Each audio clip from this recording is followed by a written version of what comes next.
go quiet. We have to. I guess I better not be in trouble. I guess I better carry it anyway. Amen. Anybody know that you're truly blessed? Yes. Truly, truly blessed. Now, I got Reverend Crawford say something about people are afraid to go to church. It's too hot to worship in the comfort of your own vehicle. It's going to be 117.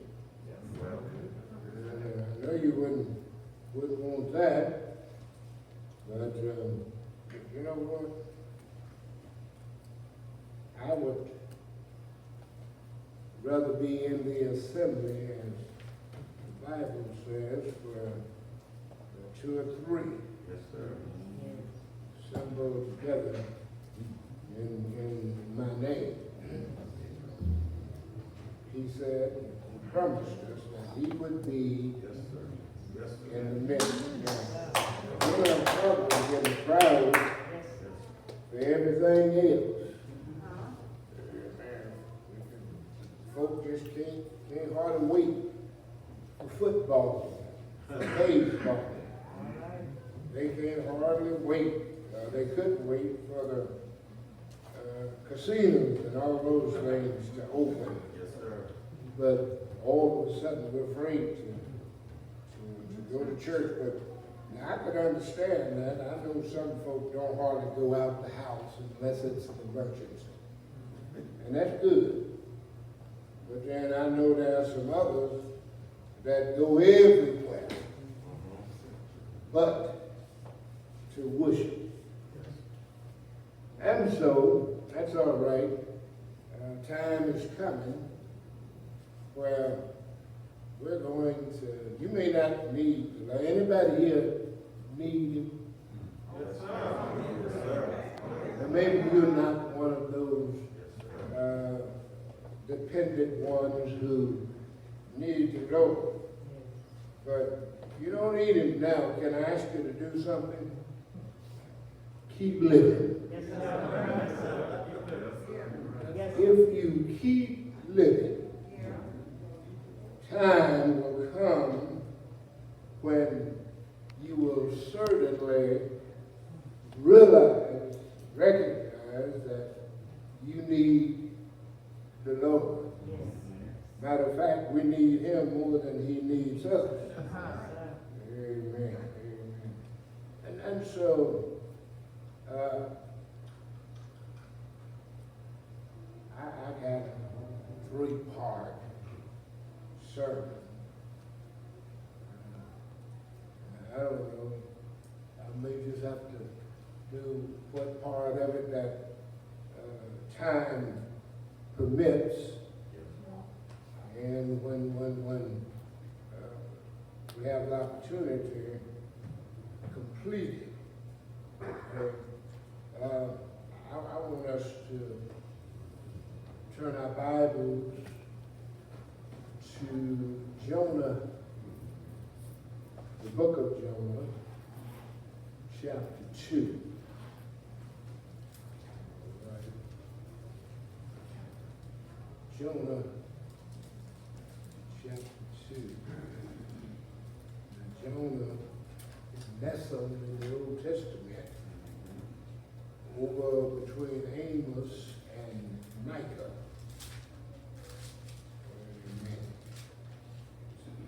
Almost over to the New Testament, but it's still in Old.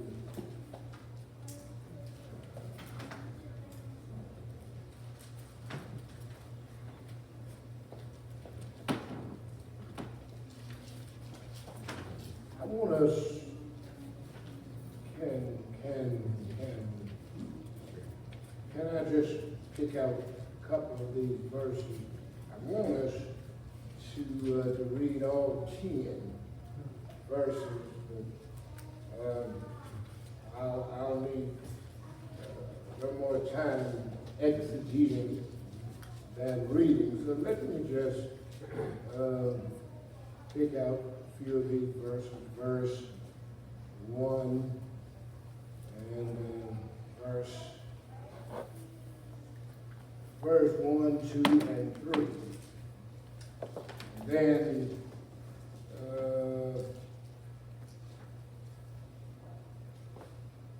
verse 8, 9, and 10. In your spare time, I want you to read this whole passage in concert with every verse, and I think you'll understand our subject text. 1, 2, and 3. Then Jonah prayed unto the Lord his God out of the fish's belly, and said, I cried by reason of mine affliction unto the Lord, and he heard me. Out of the belly of hell cried I, and thou heardest my voice. For thou hadst cast me into the deep, in the midst of the sea, and the floods compassed me about. All thy billows and thy waves passed over me. But I will sacrifice unto thee, verse 9, I will sacrifice unto thee with a voice of thanksgiving. I will pay that I have vowed. Salvation is of the Lord. And the Lord spake unto the fish, and it vomited out Jonah upon dry land. I want to talk about how to get out of hell. How to get out of hell. And none of us have to doubt that since January, February, March especially, we've been in hell, been going through hell, been assigned to hell. Now, I got enough sense to know that the hell that burns fire and brimstone is not the hell that we make reference to, because the Bible clearly teaches that once you get in hell, in that hell, there is no way out. Story of the rich man and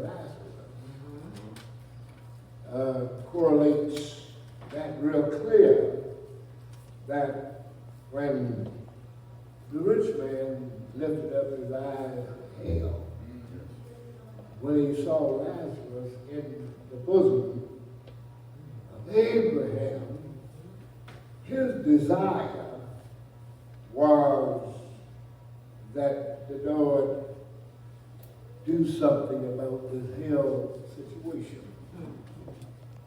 But the Lord pointed out that there is no way out. You can't go from hell, and somebody from heaven can't come to you. So we have enough sense to know that once we have been confined to the pits of hell because of our continuous disobedience, then we're there. We're doomed and we're there forever.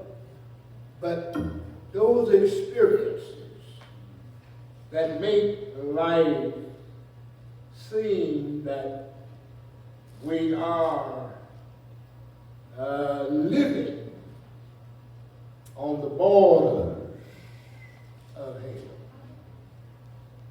You know, the old folk used to say it like this, that I would live in hell, then die and go to hell. It doesn't matter. And then, you know, truthfully, there are some folk who go into hell from the church.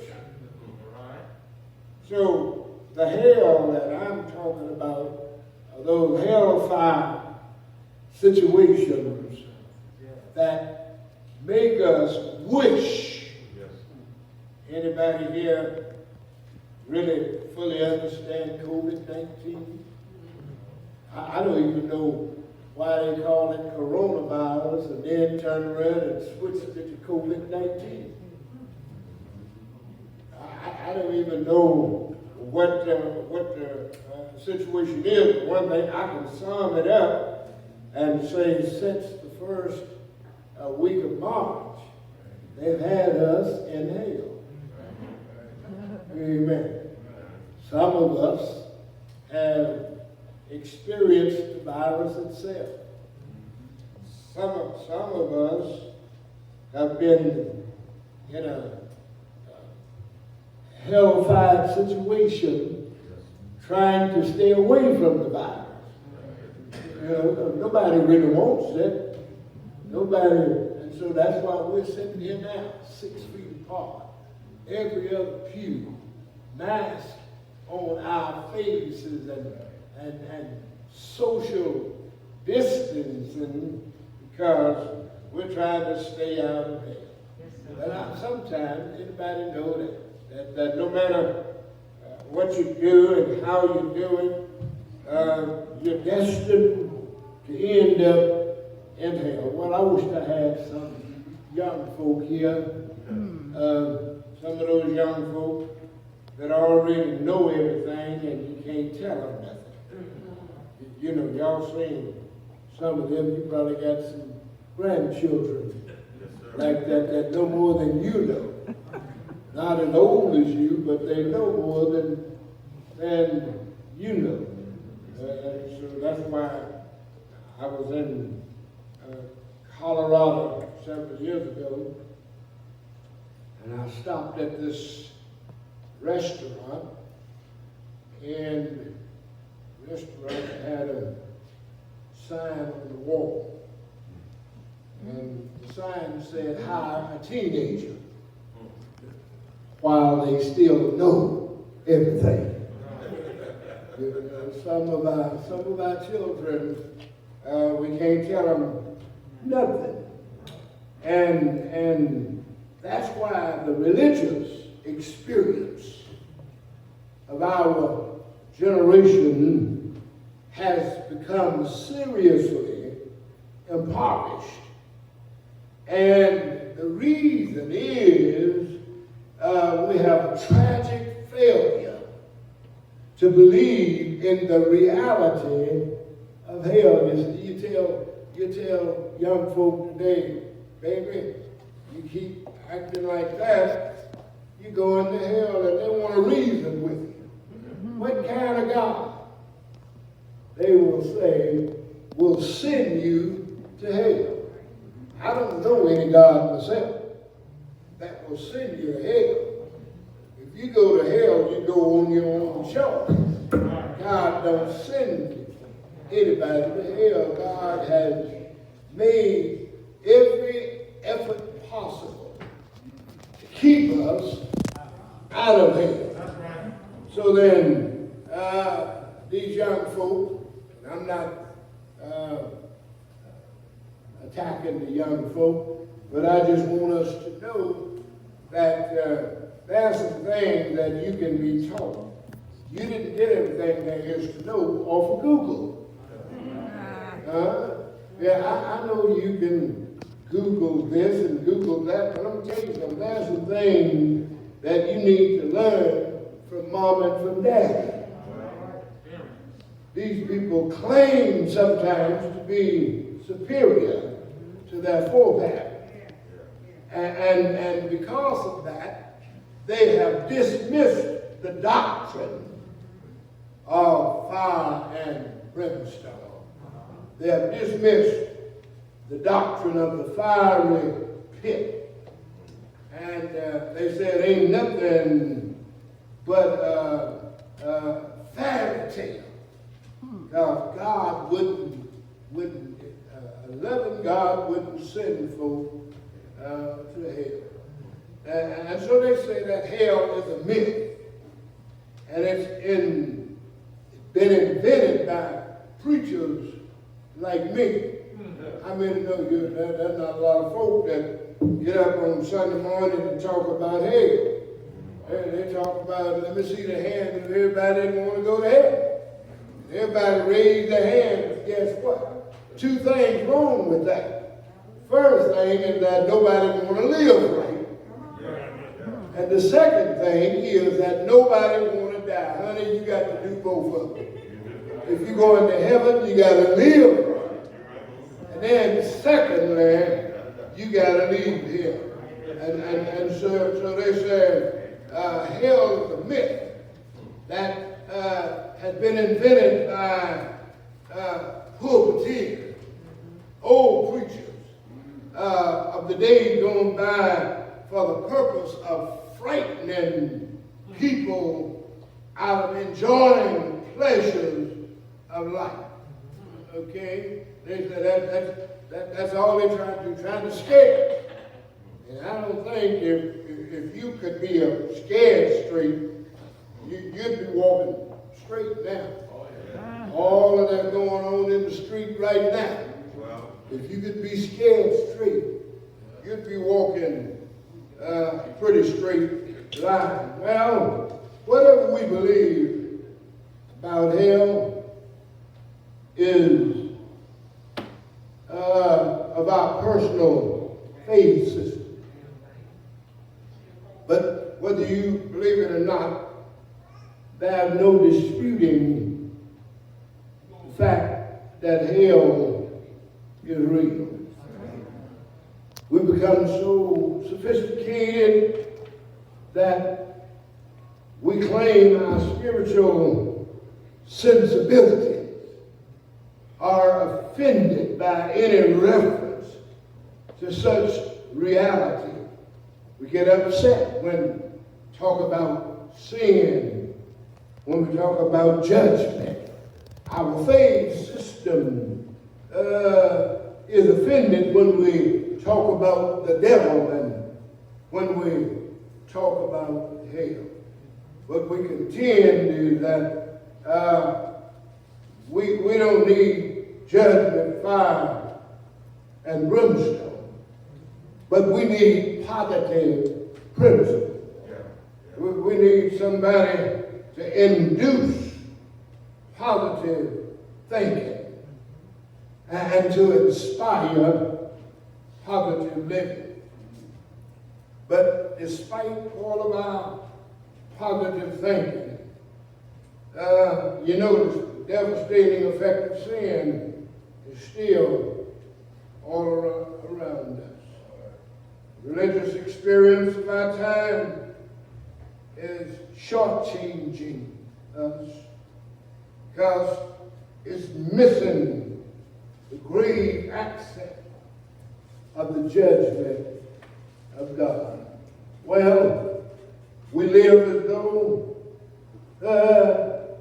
we can act any way we please and do anything we please without having to answer to anybody. That's kind of the way that our leadership in this country takes us. We can do anything we want to do. I can change. I don't like the law. I can change it. I don't like the system. I can invent another system. I don't like the fact that you're punishing one of my friends and taking my punishment.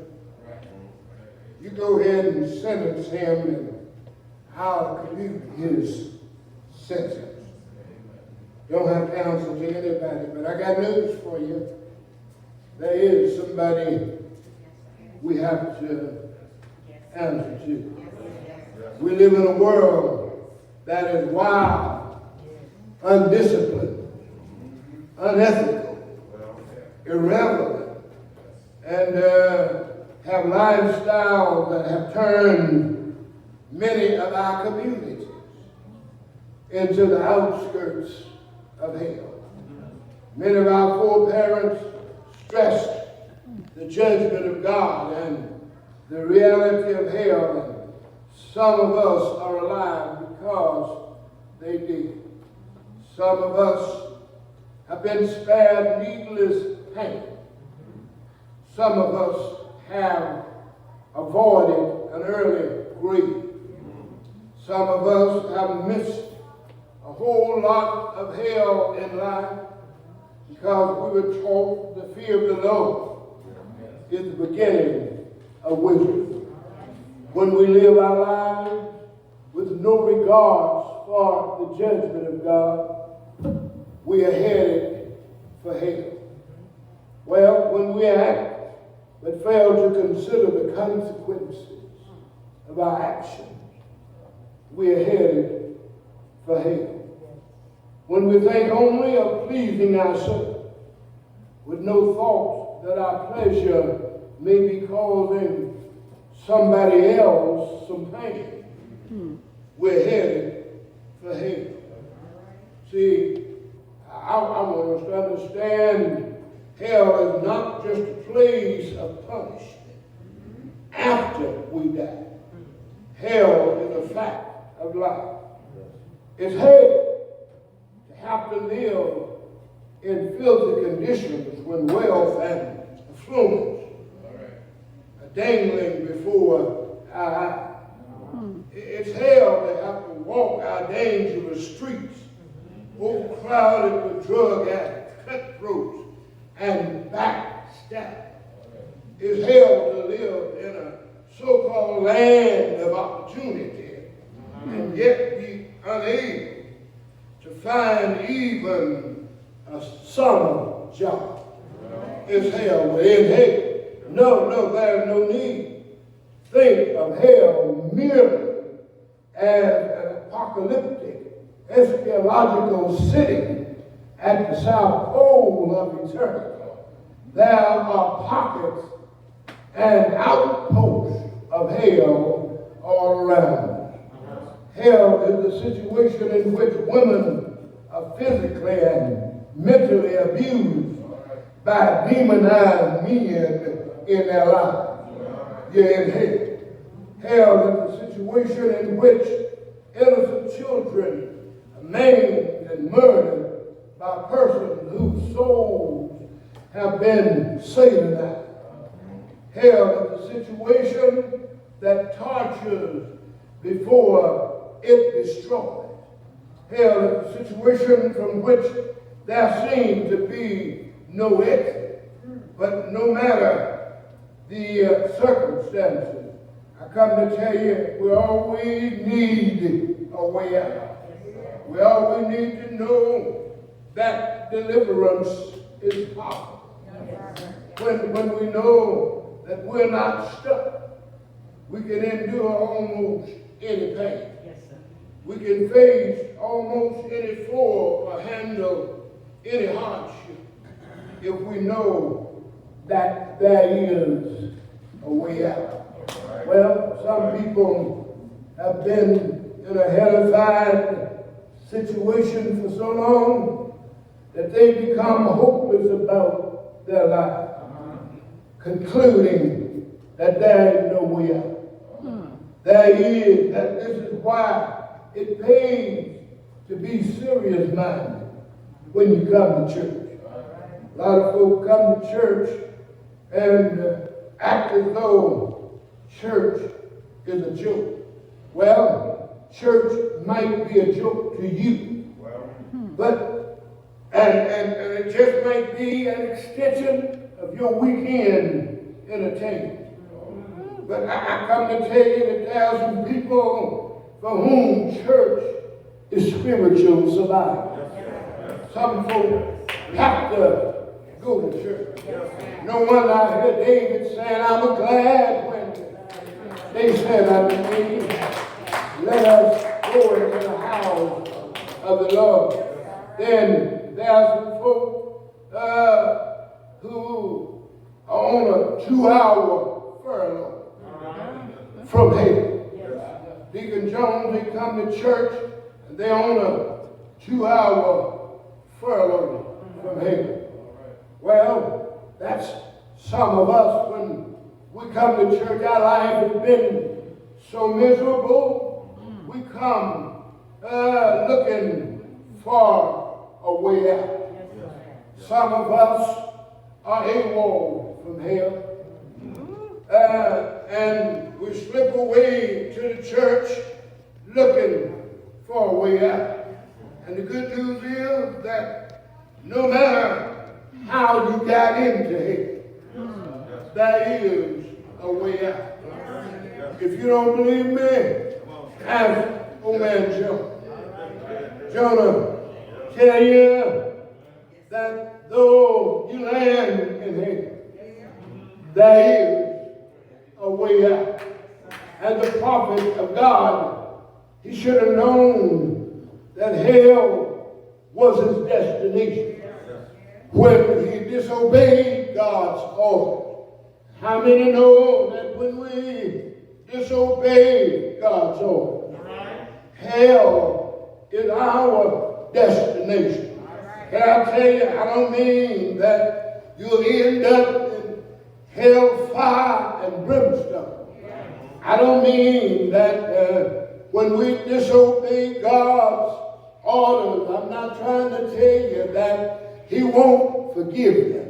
But what I am trying to tell you, that he'll let you end up in hell until you cry out to him. And I wonder if there anybody here that have ever cried out to the Lord. You know the story here. The Lord told Jonah, I want you to go down to Nineveh. I want you to go down and preach to the hellish folk in Nineveh. Tell them that I said repent. If they repent, I'll spare them of hellfire and brimstone. But if they don't repent, they'll end up in hell. Some of us have lived in hell for a long time. Some of us were born in hell. Some of us were raised in hell. Some of us were brought up in hell. But one day we heard the goodness that there is a way out. I can't tell you today the way out, but next time I'll tell you how you get out of here.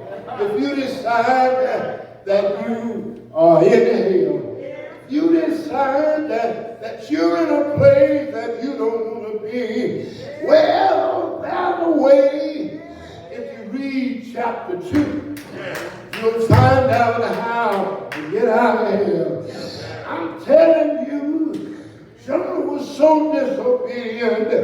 The Lord said, go to Nineveh. But I heard Jonah say, not me, Lord. I'm not going to Nineveh. I'm going to take a vacation.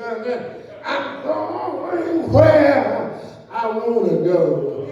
But do you know that you can't do what you want to do? Because whenever the Lord get ready, anybody here know, whenever the Lord get ready, you gotta move. You got to move. I don't care how high you are. When the Lord get ready, you got to move. And the Lord told Jonah, you go to Nineveh.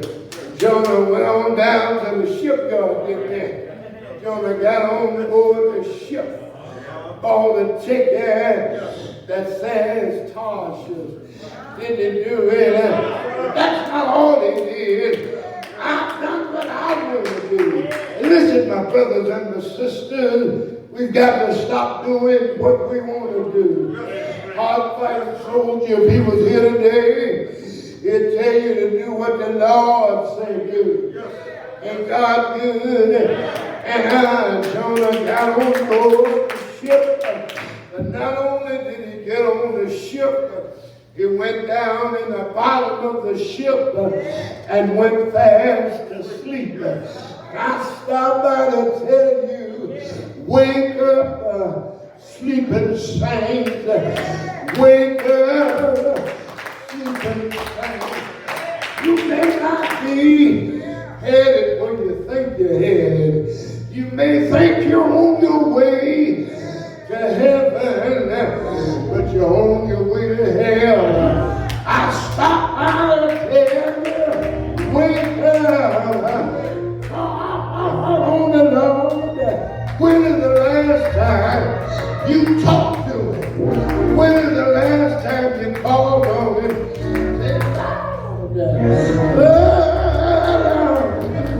I stretched my hand to you. Have you ever told him that? No other help I know. If you withdraw yourself from me, where should I go? I don't know. Jonah, when they woke him up, you know how the story goes. He found himself in hell. Storm was all around.